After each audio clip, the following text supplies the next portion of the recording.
This evening I have with me Mr. Edwin Gumbs, sir, and it's good to have you on the program this evening. Thanks for inviting me, and you know, I like to be on your program.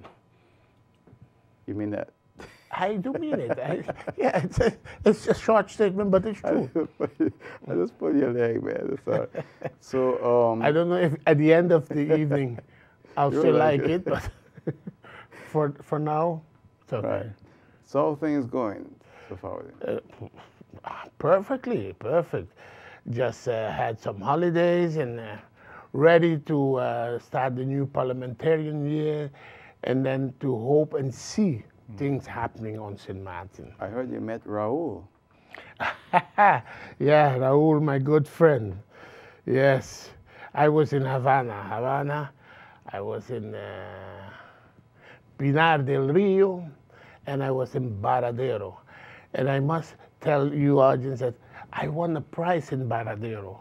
I was named Mr. Sunny Beach 2050 Baradero, Cuba. And what was it? Yeah, I was the most sympathetic guy that they had in that hotel. Do you like it? Oh, it gave me a bottle of rum, Havana rum, so. Had a cigar? Oh, no, I don't smoke, but I bought cigars for some friends. All right. First time to Cuba? No, that was my second visit. 10 years ago I was in Cuba, and I must say it has changed a lot, but it got more expensive than 10 years ago. And Well, the Americans are going now. at least that is what is said. Let's wait and see. So you didn't see any Americans in the hotel? Oh, a lot. Baradero is all Americans. You heard the Yankee talk all over, so yeah. But that is Baradero. Baradero is, I believe, 26 or 28 hotels with a beautiful sand beach, and every American that wants to go to Cuba ends up in Baradero, sipping the Bacardi rum or the mojito. Bacardi. I heard that was originally from Cuba. Is that true? Yeah, it's originally. The family fled Cuba, but they had to leave all the belongings behind, and the government, took it over, and the Bacardi is still there. And there was some legal battles too. Or? Yeah, very much legal battles, because it was a rich family. The Bacardi is a rich family, and There was a lawyer too that came to live in St. Martin years after that, was involved in some of those. Lawyer Chun Fat. Yeah, I will believe that.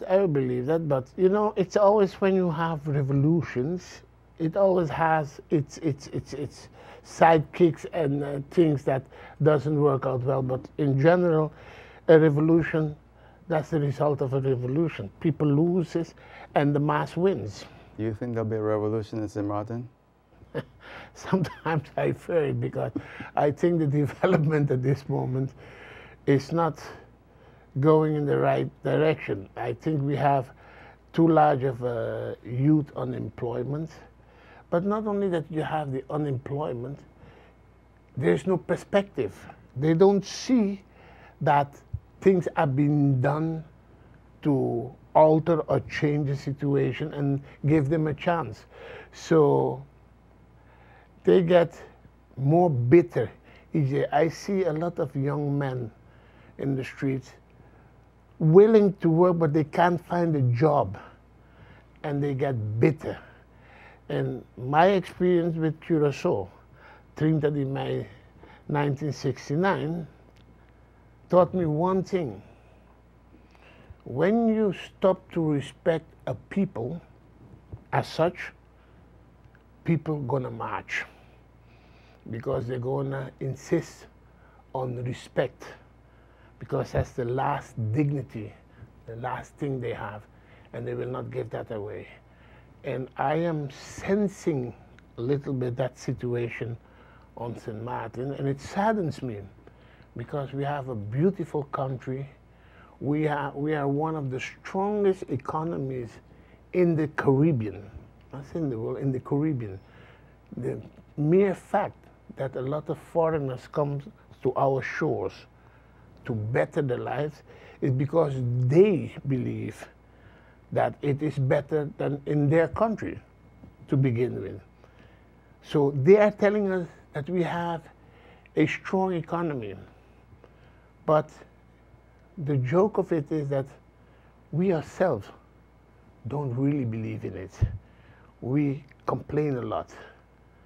And there is also a lot to complain, but we forget that we have the possibility of it. But, you know, this government should have been giving incentives now to the tourist branch to boost up things again so that we get some economical development for the guy that sells soda on the boardwalk, that he can make it $20, $25 a day, and he's satisfied.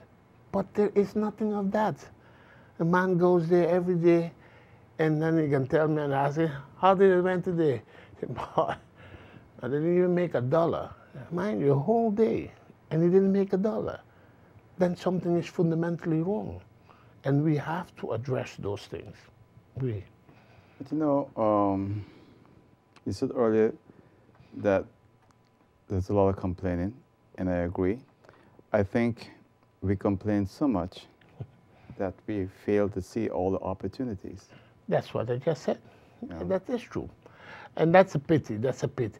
But it is a government task to show us the way, take the lead. Why you say that when we have so many people coming from all over the world and they can see opportunity and they're going after it, and our people have to wait for the government? You know, that is often said, but it is true. Any foreigner that hit our shores, because of who we are, because of the people we are, we want to help that foreigner. We want to give him a chance in life.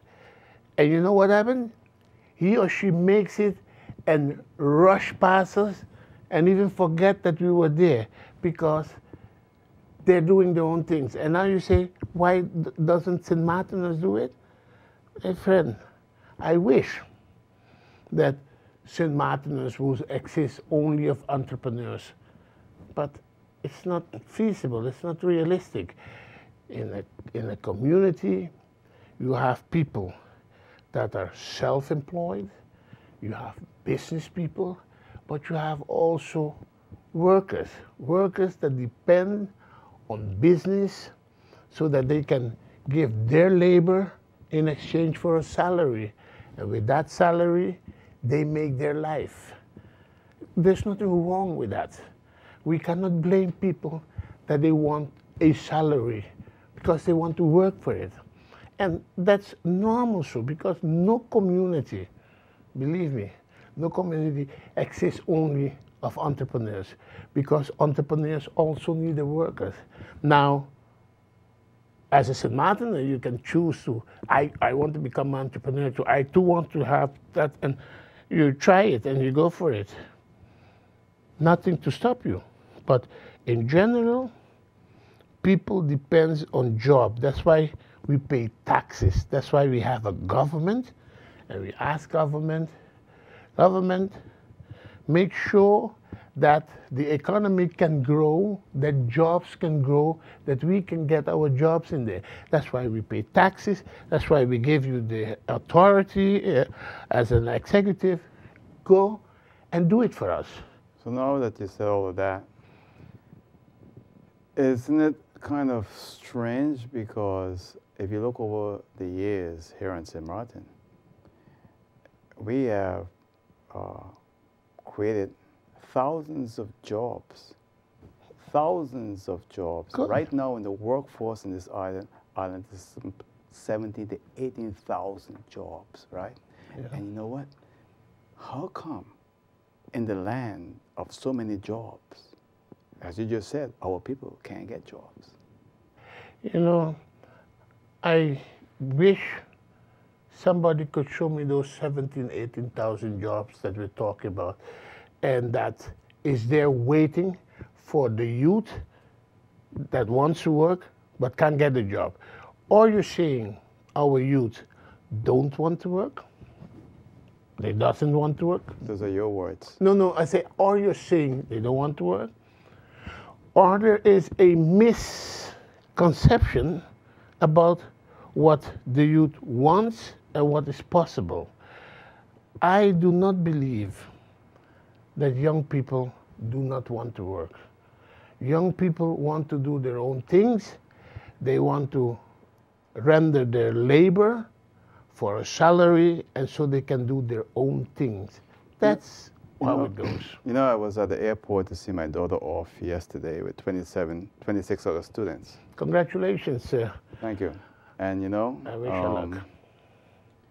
What surprised me, I had a short discussion with someone who was very knowledgeable in terms of education of our youngsters abroad and also coming back to St. Martin.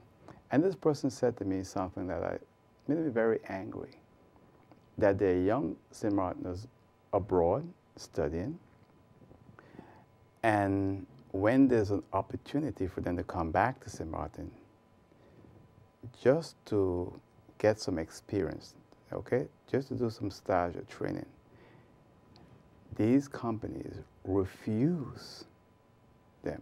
They don't even have to pay them, but they refuse. I think if you are good corporate citizen on St.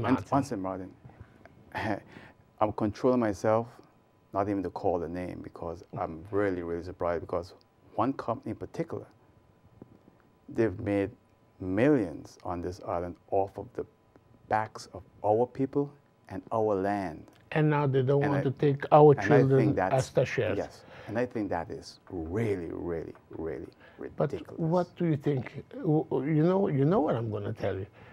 Government has a task in there. I said the same thing. Government has a task in there.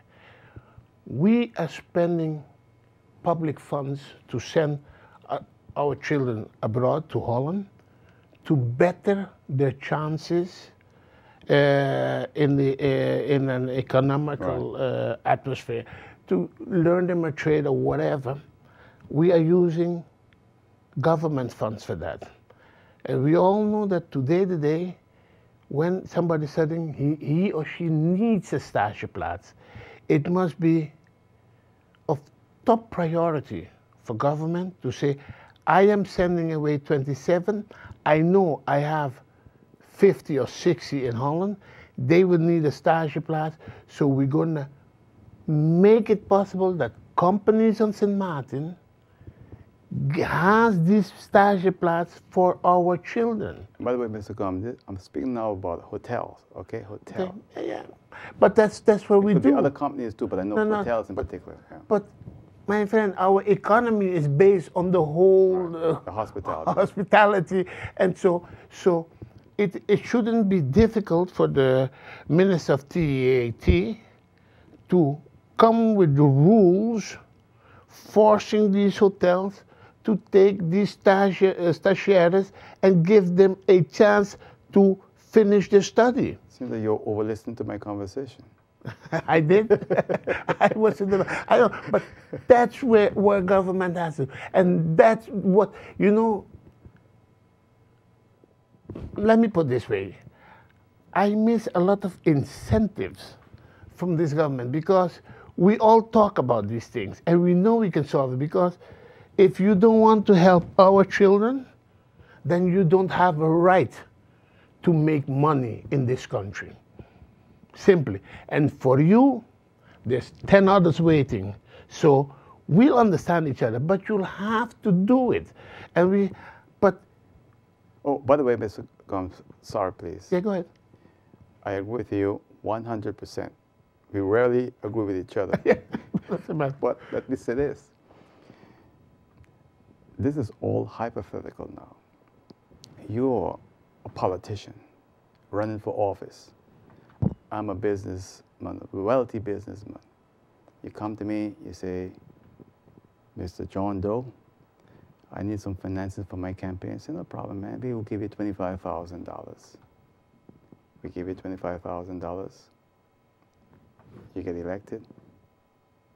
When the phone rings, you better answer it.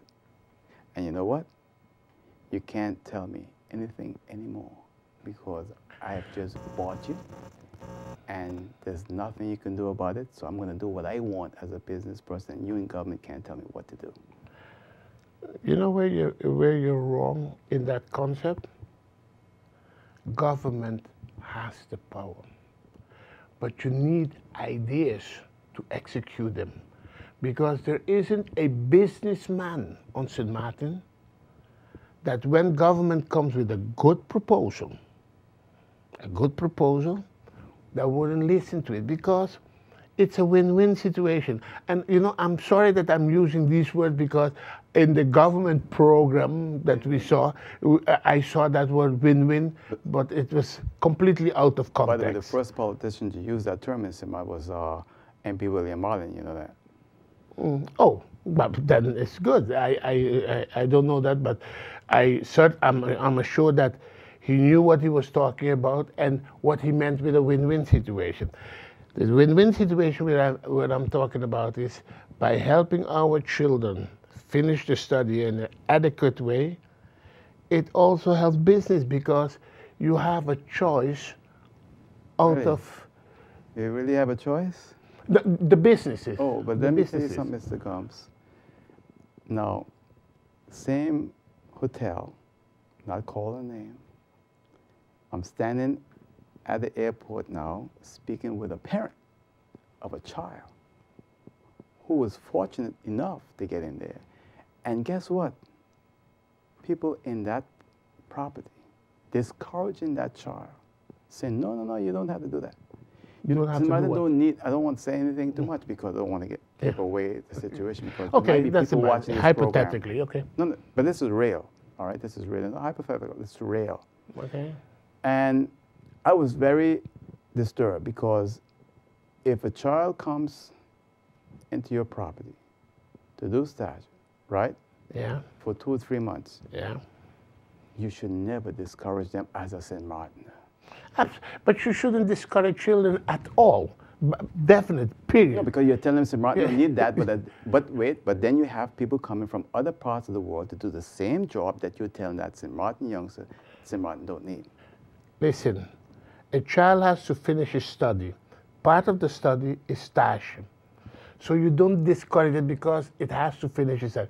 Whether there is a position for that person after finishing the study, whether there's a position on St. Martin or not, that's something to be seen. But let's do the thing in the proper way. First, we see to it that we create these stage plots. And I am calling on the government. Which government? We have one government. I don't know if you think we have other government. We have one government. There's a cabinet of Marcel Gumbs. Oh. I am calling on that cabinet to develop policies to make sure that our children in the hospitality branch get a stageplaats on St. Martin for the 3 weeks or the 6 weeks or for whatever period, but make sure, because you are the only person that can do that. You have the instruments, you have the authority, now you only need the ideas. Work on it and see to it that our children get a stageplaats on St. Martin. Make it a top priority. I call on you, Cabinet Marcel Gumbs, in especial in this case, the Minister of TAT, Mr. Connor. Gumbs to Gumbs. Gumbs to Gumbs. I hope to have him one day in a conversation with Edwin Gumbs, but I don't think he'll accept the invitation. Oh, but boy. By this, you're more than welcome, sir. You know, I was very surprised yesterday when I learned about all those. There are more things, but just the two. And sometimes when you listen to people, and people who are very knowledgeable, because this is their work, people in government, one of them was a person in government, the other was a parent. You ask yourself, how can all of this happen in St. Martin? And the reason why I brought this up is because you mentioned you're surprising me a little all bit. of the young people who are out of work, you know, and 35% Well, you carried unemployment. you carried rate. up higher now. It's lower than that, but you're saying 35. So That's what that's what I was told. yeah. If I'm using the wrong figure, but nevertheless, it's high. Now, the government, or SER, the Social Economic Council, Yeah. disputing Transparency International report that we have plus 75% living below the poverty line on St. Martin. You know, that struck me deep in the stomach because I couldn't imagine. You know, I walk around a lot on St. Martin, and there's a lot to do, but I don't know where Transparency International got those figures from. I thought, I said it was a study of 2011. Did they speak with you in a way? No, I'm too humble for that.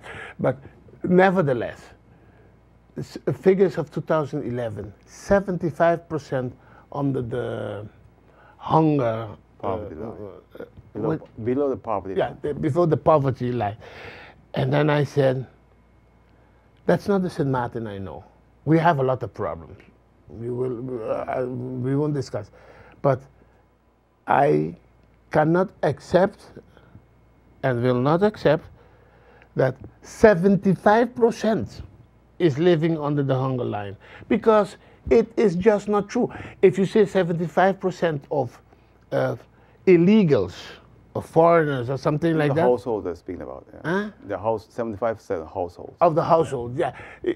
But if you had made that distinction, I could have taken something of it, because I know that our foreigners that work here, the illegals here, go through hard times and hardship and a rough time and are being misused often. But nevertheless, 75% is a high percentage. But Mr. Gumbs, I've had people on this program here who've said that there was a report out that 60% of the workforce in St. Martin earns the minimum wage. 60% earns the minimum wage. As you say, the minimum wage, which means to say. And Transparency International report of 75% below the poverty line. So is the minimum wage under the poverty line? Wait, I'm just building up here. So in other words, they're saying, probably what they're saying is that you take that 60% and then you take the other 12% that is without any income. I don't know if you believe that one. Then it brings it up to around 75%. You know, I really, I haven't studied it yet. It was presented Tuesday night, I believe, and I was surprised by that figure. But I am going to look into that figure, because I think there is a question of misinterpretation. It depends on where you put the bar when you're talking about the poverty line.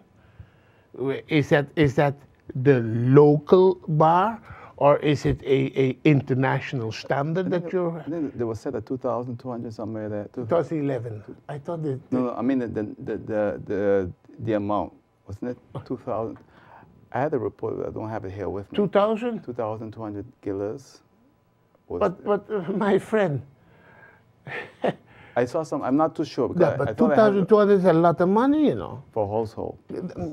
But 2,200 is a lot of money, in terms of you can live from 2,200. If you tell me you can't live from 2,200, then we're talking about a serious Family problem. four.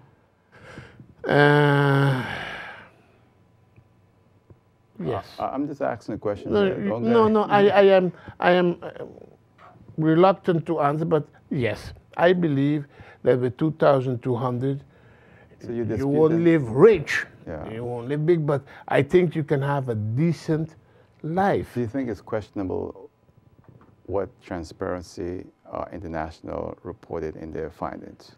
In what this point concern, I'm very concerned of what what standards they are using Yeah. to reach to this conclusion. And I can say it, and I'll say it harder. We have tough times on St. Martin. We have families are going through very rough times. But I do not see a St. Martin of 75% of the people living under the poverty line. But you see a St. Martin of 35% unemployed young people. I see a St. Martin that in a strong economy, which we are, still having a big youth unemployment. I was told 35%, but I was also told 28%. You know, you have it depends. Pretty questionable. That's what the figures say. But anyway, it's a big problem, and we see them too often in the streets, lingering without something to do, and that's a problem we should address, because, again, people always say the youth is the future. It is indeed the future, but they have to live through today to get to that future. And if we don't make it possible for them to find a decent work where they can work for a salary, because people, I am convinced, want to work for a salary. We are brought up in the sense that you work for your income, and we are willing to work for it, but we don't have the jobs. Yeah, well, we're creating thousands of jobs. Thousands of jobs. And creating them and not getting them fulfilled. What's the use of creating jobs that you can't fulfill? You ever go by the SZV? Yes, I have to go there. You ever notice when you walk in there, you ask yourself, well, I ask myself, boy, I don't see anybody I know at all. Yeah, yeah. That's waiting for a card. Yeah, you know. This is a new St. Martin. Nothing wrong with that. I'm not putting this down. Nothing wrong with that. We have provided jobs for the world, and now today we can't provide jobs for all people. Yes, you know, I agree with you in the sense that the migration problem, we have never really addressed it. We talk lightly about it, and then we just let it go.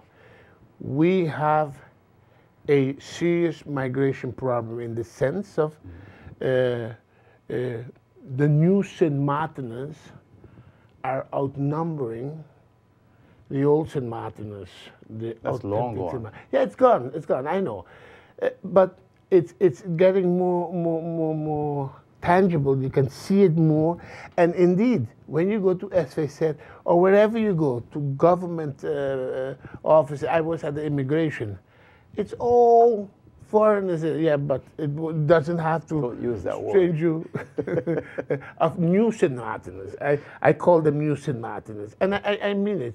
But we have to address that question. How do we address that question? I think we should start in admitting that we have that problem, so we have to close the doors. You can't keep people out. People will always try to come, but you have to be aware that you have to say, we have to do something about the influx. Well, you know, it's interesting because I was speaking to a St. Martin yesterday, and he's a man who don't like to give his opinion. And it seems like you was there listening to that conversation again. Boy, That's true. No, but that's just to show you that it's the feeling, it's a general feeling that we have on St. Martin. We have to do something about the influx. But because what we are noticing is a lot of the new St. Martiners are running in our social network and our social affairs and so. So you can't say they contribute to the country. On the contrary, most of them causes the country. And you can't blame anybody because they came here, we let them come in here, but we should do something about it. And basically, it's all about you have to control the influx, then you have to do something about the growth of your economy, jobs. Now, Mr. Gumbs, so many things are happening, and I mean, you make up the government. You know what disturbed me? That we're over 10 months now that we have no, 10 months, I'm exaggerating. Government went in 19th of December, missing 2 ministers. We're now the 3rd of August, and we're still missing 2 ministers. I mean to say... You know why? I wonder why. I would like to have an answer to that. How come if we are ready to govern the country, to move the country forward, that we can't find 2 ministers, because apparently we have those positions because they have something to do. They also have to contribute in that moving St. Martin forward. And what do we have? We have a rookie minister. I'm not being disrespectful. Honestly, I am not being disrespectful. But we have the Minister of Education, Mrs. Edwin Gumbs, and Gumbs again. But she does 2 ministries. She does health and education. And education is one of the heaviest ministry because it's health, youth, sports, culture. It's a heavy ministry, a very expensive ministry. And then she's a newcomer in this field. They didn't have any form prior experience in government business as such. And she gets 2 ministries. And why? Because the 2 ministries, there's one person in this country that can name the ministers for those 2 ministries. That's Mr. Van Huge Cornelius de Wever. It's his shot. He can name them. He names one and make that one ad interim for the other one. And we're still looking, and it is the portfolio he used to carry. So as a matter of fact, Mr. Van Huge Cornelius de Wever is our Minister of Health, only not officially, because he can't leave Parliament. But by not naming a new minister, he can still have his influence in the ministry in advising the ad interim minister, because a newcomer, a new kid on the block, with all due respect, and I believe she does wonderful work, because I often see her in beautiful snapshots in the newspaper, and I think something happened, but then I don't know what happened, but she's in the newspaper. So I am not being cynical. You know, I am very concerned of this development. Well, I'll say this, you know, and I'm not defending any minister here. I think you're being a little tough on the lady. No. I met her yesterday at the airport, and she came over and said hello, and I shook her hand, you know, and I told her, I congratulated her on making a decision in the interest of our children, all the children in St. Martin, especially when it came to S4. She was the only minister who had the balls to say, you know what, let's get rid of S4 and let's find another alternative. And you know what, the children left yesterday with more money in their pocket than when they had S4 there. I know you don't like that because you was the man, the treasurer at S4 for 5 years. And I'm not putting anyone down here, but I told her I admire what she did, because people go in there and they spend years and they don't do anything. She did it in a short period of time. You're surprising. Let me tell you, for your information, cutting out S4 is just a budgetary question. S4 was on the budget for 1.5 million. And if you cut it out, you save 1.5 million, and then you can take 500,000 and you can give it direct to the children and say it is better now because look how much money you get. Guys, we have to be serious with each other. We have to be very serious with each other. You don't let them move Hey, when you when you do these kind of things, and you don't take people for serious, on the long run you'll meet yourself, because as for it wasn't, and it wasn't the minister born Gumbs that cut out S4. It was Minister Martin Hassink. He insisted on something to happen. So and I discussed S4 with Minister Rhoda Arendelle. She also wanted to cut it, but then the budgetary necessity wasn't that strong as it is today, because we still can't budget our balance our budget. I have to go to call. All right. Oral Gibbes live in caller. Hello. You're on live, caller. Good night. Good night. You and your guests. Good night, sir. Yes. Mr. Gumbs, Yes, sir. what can you do to help us in this community to encourage a lot of those youngsters who take great pleasure increasingly riding motorbikes with wheels up with full speed and all this kind of thing? What can you do as to encourage them to think productively in order to be an asset to St. Martin? Doc, what I try to do is to inform the people of St. Martin on the proper way and with the right data. Youngsters driving these motorbikes, and so it's part of the history. I was young, I used to do those things too. You were young, and you used to do those things too. So it mustn't change. Only they have now better materials, better equipment. I had to see these guys driving the motorcycle on one wheel, coming on full speed. And I think they have it's more uncomfortable that way than on two wheels. But they do it because they want to show us that they can do it. Don't let us stop at that. What we have to do, we have to keep pounding on government to assume its responsibility, because when that guy has a job, believe me, and he knows every morning he has to wake up at 8 o'clock because he has to be at 9 o'clock on his job, he'll cool down on that, and he'll save that for the weekend and so, because he wants to keep his job.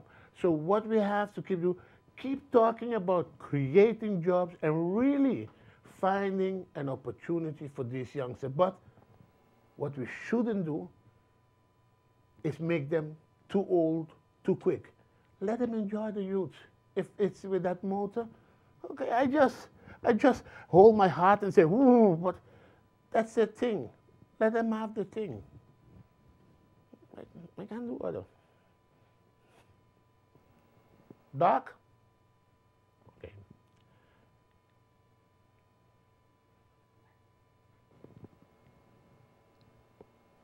You're quiet. No, I'm not quiet. I said what I have to say. And again, you know, honestly, I just see that from coming down from St. Peter's, going down to the roundabout boy. I sometimes had to see guys do things on that motor that I say, well, you must be crazy, but enjoy it. It's your youth. I mean to say, we lose a couple of them, very sadly, but most of them will grow up and they will change the status at due time. Let the young people be young. Let them be young, please, please. But you know, we have a lot of good young people on this island. When you listen to people, you think that all the young people are bad. No, we have a lot. The majority of young people on this island, they're very, very good. Not only you're going to find one or two, but they're mostly good. Let me take a call for you, Mr. Gumbs. Oral Gibbes live in caller. Hello. You're on live caller. Hello. It is dangerous. you could say all you like. It is dangerous. I agree with you, Doc. It is dangerous. It's being helpful to them. It's not. But let me tell you this, Doc. A whole lot of them have been passed on into eternity. Yeah. Have died. Died, Mr. Gumbs. I know. People would say dead as a nip because of doing ignorant things in the traffic. It is Obstructing the traffic. it is sad. It is sad. Doc, we don't disagree with each other. We don't disagree with each other. The only thing I'm telling you. Some chauffeurs, of course, would have liked not to make such an accident. Yes. It's something which ought to be prevented. That's where. Because there was a politician, there was room provided for them, especially for motorbikes and so on. I wasn't there. But nevertheless, it is dangerous. It is, and we should run ads. I you to answer it that way.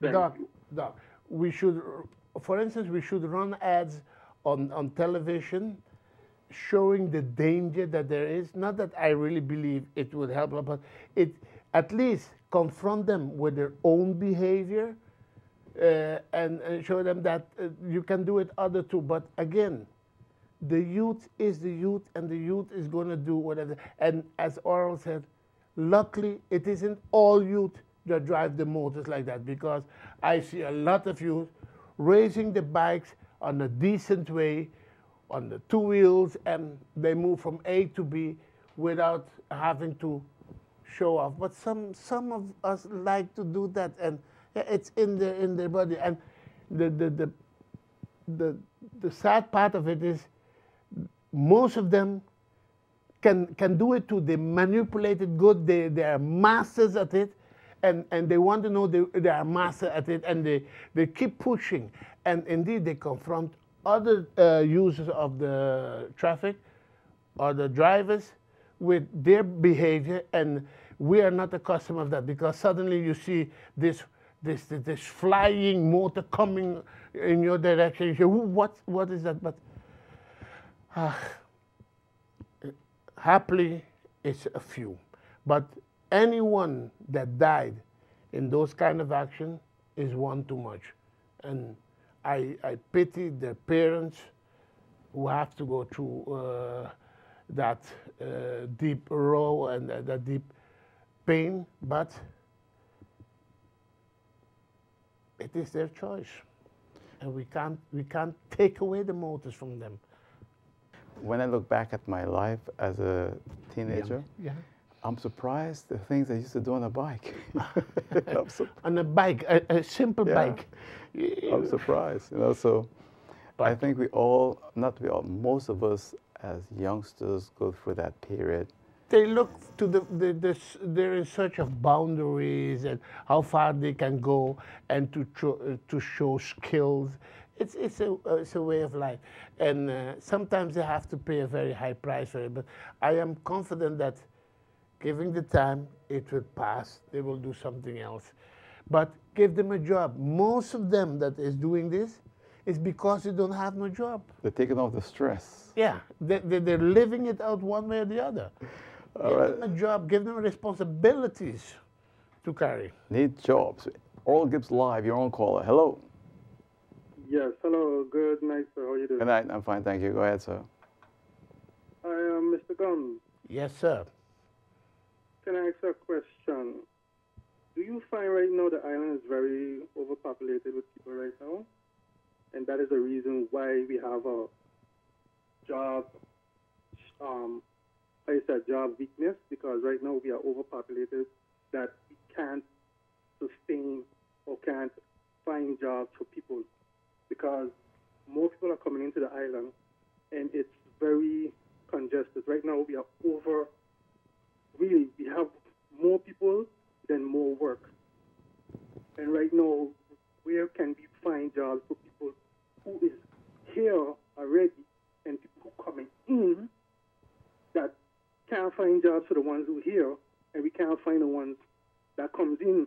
So it's like it's very frustrating and it is. And the government right now is putting the blame on top the other party from before, the one from 2011, and they keep putting blames on different parties. Oh, they're getting they're going to change, and I'm going to do this, and it's like a broken record. Sir, I tend to agree with you, but I don't know whether I can use the word overpopulated, but one thing is certain. 10 years ago, a new St. Martin would hit our show and would find a job, and sometimes has to work very hard for very low wages, but work hard and made it through. Today, you had jobs, sorry, sir. Yeah. Had jobs. Yes. That two people could have taken, like, I had fellas I know were working two jobs. I know people who had two different jobs at the same time. Yes, yes. And but now now it's like you got to be fighting like dogs just to even keep the job you have, or you have to soak salt because different positions comes in. That's why structure change and the company sells a different owner. Yeah. And that's why I'm pleading for a control of the influx of new St. Martiners, because we cannot absorb them anymore. We're over-absorbed. That's true. So control the influx, but also see to it that those that are here, that we can find jobs. Okay. Thank you for calling. So I have to go to another caller. Right. Mr. Gibbes, can I ask you a question? Yes, sir. Very quick, sir, because the other person went. Yeah, go ahead. How would you see, just say if you had the authority and the power right now, what can you do as an individual, as a person to say that he appointed you as our new prime minister? What can you change in different structures within the government? Just a question. Well, there's a lot of things. There's a lot of things. There's a lot. But I think what we must do, and what I shall always do, is inform the people on a correct way and keep informing them, keeping them responsible for their own actions. By informing them well, then they can make I have to go to the other caller. We're almost out of time. All right? But it's good, Mr. Gumbs. Thank you for the moment. You're welcome. We really have a problem with our, with the island that is really overpopulated right now. Influx of new St. Martiners. Time. Thanks. All right. Oral Gibbs live and caller. Hello. Hello. Yeah, you're on live caller. Yes. I just wanted to make a comment on some of the issues there. Okay, you're the last caller, and you only have a minute and a half, so we have to make it very short. Okay. Go ahead. Okay. Basically, what I wanted to say is that the basis of a society, the basis of the society is the home.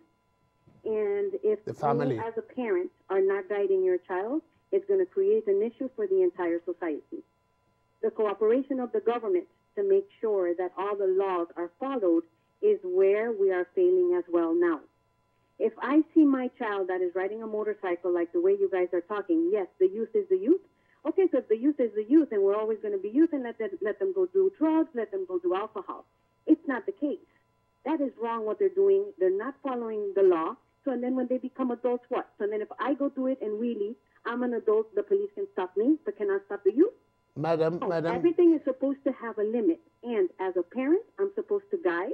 And the law and the government is supposed to reinforce that. That is the only way that we're going to have to stop teenage pregnancy. That's the only way that with the overpopulation that the other gentleman was talking about, and with preparing our youth. If our youth is between 13 to 16, 17, what kind of preparation can we give them to launch them into all of the businesses that we have? I myself am a business owner, and I cannot find qualified people here because the people that I'm getting are between the ages 14 to 16 to 17 to 18. What am I going to do with them? I agree with the Just caller. a moment. You can train them. Do you know that? You can train them like they used to do in the past. They can train them. They need to go abroad to get trained. I don't have the. That's not true. We out of time, but I'll tell you one thing. When I was a young man and Mullah Bay was here, They used to train you, and they used to pay to train you. Today now what we get are investors who are coming here claiming to be investors just to give themselves a job and then complain that our people are not qualified and they can't find qualified people. But we other time, ma'am. Thanks for calling, Mr. Gumbs. But I must agree with the only 30 lady, seconds. the Yeah. lady. The cornerstone of any community is the family. Yeah. Family traditions. We have to go back to family traditions where we teach our children We other time. what it is. Thank you, Mr. Gumbs. I have to add this, though. The lady made some very good comments. Yeah. Where she went wrong was on the part that she can't find qualified people. And I think employers have to stop that nonsense and start to do what they're supposed to do. I agree with you. All right? I agree with All you right. completely. Okay. We other time, ma'am, and I'm sorry that I had to cut you short. I agree with you with everything except that one part where you're claiming that you can't find qualified young people. You should train them. And you know what? You'll get the best workers from young and modern people. Because Good they night. want to work. We all want to work. They want to work. Good night. Thank They you. want a salary. We other time. Thanks. Good night. Bye.